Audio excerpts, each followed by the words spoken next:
அனைவருக்கும் வணக்கம். ஒரு நல்ல அரசியல் மாற்றம் வரணும்னா, மக்கள் யோசிக்கணும். யோசிச்சுட்டு உங்க ஓட்ட ஒரு புதுசா வர்றவங்களுக்கு ஒரு வாய்ப்ப குடுத்து தான் பார்க்கணும். நம்ம 20, 25 வருஷம், 30 வருஷம் கிட்ட இவங்க 2 பேரும் ஆண்டத பார்த்தாச்சு.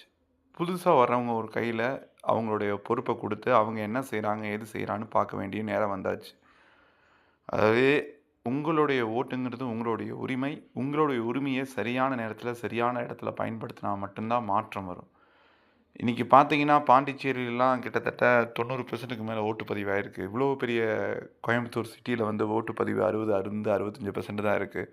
இந்த தடவ நீங்க போடுற ஒவ்வொரு ஓட்டும் ஒரு அரசியல் மாற்றத்த, ஒரு அரசியல் பிரளயத்த ஏற்படுத்தணும். இவங்கலாம் எப்படிங்கிறத எல்லாரும் காட்டணும்.